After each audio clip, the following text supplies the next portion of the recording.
ನಾಕ್ಷಟಳ್ಳಿ premier league cricket ಪಂದ್ಯಾವಳಿ season 7 ಯಶಸ್ವಿ, ವಿಜೇತ ತಂಡಗಳಿಗೆ ಬಹುಮಾನ ವಿತರಣೆ. ಕಮಸಂದ್ರ ಗ್ರಾಮ ಪಂಚಾಯಿತಿ ವ್ಯಾಪ್ತಿಯ ನಾಕ್ಷಟಳ್ಳಿ ಗ್ರಾಮದಲ್ಲಿ 4 ದಿನಗಳ ಕಾಲ ನಡೆದ ನಾಕ್ಷಟಳ್ಳಿ ಪ್ರೀಮಿಯರ್ ಲೀಗ್ ಕ್ರಿಕೆಟ್ ಪಂದ್ಯಾವಳಿಯು ಯಶಸ್ವಿಯಾಗಿ ಮುಕ್ತಾಯಗೊಂಡಿದ್ದು, ವಿಜೇತ ತಂಡಗಳಿಗೆ ಬಹುಮಾನಗಳನ್ನು ವಿತರಿಸಲಾಯಿತು. ಈ ಪಂದ್ಯಾವಳಿಯಲ್ಲಿ ವಿಜೇತರಾದ ಜಂಗಮನಹಳ್ಳಿ ತಂಡಕ್ಕೆ ಗ್ರಾಮ ಪಂಚಾಯಿತಿ ಸದಸ್ಯರಾದ ನಾಗರಾಜ್ ಹಾಗೂ ಮಹೇಶ್ ಅವರಿಂದ 15,555 ರೂಗಳನ್ನು ನೀಡಿ ಪ್ರೋತ್ಸಾಹಿಸಲಾಯಿತು. ಇನ್ನು ಎರಡನೇ ಸ್ಥಾನ ಪಡೆದ ನಾಕ್ಷಟಳ್ಳಿ ತಂಡಕ್ಕೆ ನಾಕ್ಷಟಳ್ಳಿಯ 1994-95ನೇ ಬ್ಯಾಚ್ನ ಯುವಕರಿಂದ 11,111 ರೂಗಳು, ತೃತೀಯ ಸ್ಥಾನ ಪಡೆದ ನ್ಯೂಟನ್ ವಾರಿಯರ್ಸ್ ತಂಡಕ್ಕೆ ಪೊಲೀಸ್ ಇಲಾಖೆಯ ಮುನ್ರಾಜುರವರಿಂದ 5,555 ರೂಗಳು ಮತ್ತು 4ನೇ ಸ್ಥಾನ ಪಡೆದ ಎನ್ಸಿಸಿ ತಂಡಕ್ಕೆ ನಾಕ್ಷಟಳ್ಳಿಯ ಜಿಎಸ್ಎನ್ ಬ್ರದರ್ಸ್ ವತಿಯಿಂದ 3,333 ರೂಗಳ ಜೊತೆಗೆ ಆಕರ್ಷಕ ಟ್ರೋಫಿಯನ್ನ ವಿತರಿಸಲಾಯಿತು. ಅದೇ ರೀತಿ ಕ್ರಿಕೆಟ್ ಪಂದ್ಯಾವಳಿಗೆ ಮೇಸ್ತ್ರಿ ಪ್ರಕಾಶ್, ಪೊಲೀಸ್ ಇಲಾಖೆಯ ಅಶೋಕ್, ಎಂಆರ್ಎಂ ಸಹೋದರರು, ನಾಕ್ಷಟಳ್ಳಿಯ 1995 ಹಾಗೂ 96ನೇ ಬ್ಯಾಚ್ ಧ್ವನಿವರ್ಧಕ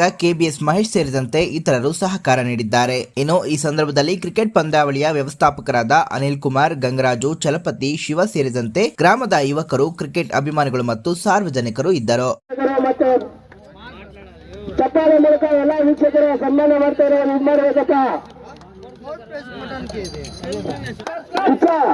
ಎಲ್ಲಿದ್ರೆ ಬರಬೇಕಪ್ಪ.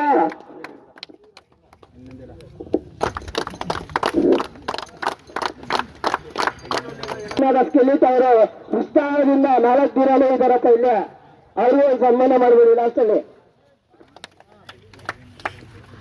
ಊಟದ ವ್ಯವಸ್ಥೆ ಇಲ್ಲಿ ಏನಂದ್ರೆ ಇದೆ, ತಮ್ಮ ಯುವಕರು ಏನಕ್ಕೂ ಸನ್ಮಾನ ಮಾಡಬೇಕಾಗಿ ತಮ್ಮಲ್ಲಿ ಏನಂತೆ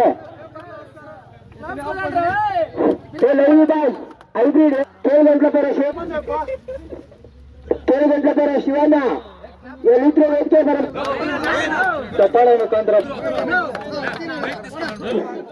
ಇಂದ 4ನೇ ಬಹುಮಾನ ಅವರಿಗೆ ಹೃತ್ಮಯವಾದ ಧನ್ಯವಾದಗಳು. ಚಪ್ಪಾಳೆ ಮುಖಾಂತರ ನಮ್ಮ ಯುವಕರು ಮಾಡಬೇಕು. ಅವರಿಂದ ಎಲ್ಲರಿಗೂ ಧನ್ಯವಾದಗಳಾಗಿ ತಿಳಿಸುತ್ತಿದ್ದೇವೆ. ಗಣ್ಯರಿಗೆ ಎಲ್ಲರಿಗೂ ಧನ್ಯವಾದಗಳು. ಟೂರ್ನಿ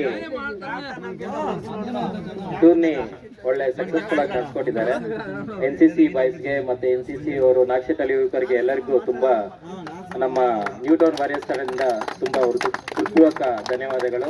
ಇದೇ ರೀತಿ ಎಲ್ಲರಿಗೂ ಮತ್ತೆ ಟೂರ್ನಿಮೆಂಟ್ ನಡೆಸಿ ಎಲ್ಲ ಯುವಕರಿಗೂ ಉತ್ಸಾಹವನ್ನು ತುಂಬಿ ಎಲ್ಲರಿಗೂ ಧನ್ಯವಾದಗಳು. ಎಲ್ಲಪ್ಪ ಕ್ರೇಜ್ ಇಲ್ಲ ಜಗಮಾನಲ್ಲಿ ಇವರು ಕ್ರಿಕೆಟ್ ಎಲ್ಲಾದ್ರೆ ಶ್ರೀಕಾಂತ್ ಬಂದು ನೋಡ್ಕೊಂತಾನಪ್ಪ. ಅಲ್ಲಿ ಇಲ್ಲಿ ಕ್ರೇಜ್ ತೋರ್ಸಪ್ಪ ಶ್ರೀಕಾಂತ್ ಬಾಪ. ಇಲ್ಲಿ ಶ್ರೀಕಾಂತ್ ಜಗಮಾನಲ್ಲಿ ತಂಡದ ನಾಯಕ ಇಲ್ಲಿ ಮಾತಾಡಬೇಕು. ಬೆಟ್ಟಿಂಗ್ ಬಾದ್ಶಾ, ತಿರುಪತಿ ಕಿಂಗ್ ಟೂರ್ನಮೆಂಟ್ ನ ಹಿಂಗೆ ಆಡ್ಬೇಕಂದ್ರೆ ನಮ್ಮ ರಾಜಾರೆಡ್ಡಿ ಅವರು, ಶಂಕರ್ ಬಾಬನ ನಮ್ಮ ಫೌಂಡೇಶನ್ ಕ್ರಿಕೆಟ್ ಜಗಮಾನಲ್ಲಿ ಆಡೋದು ನಾವು ಕಲ್ತ್ಕೊತಿರೋದೇ ಅವ್ರ 3 ಜನದಿಂದ.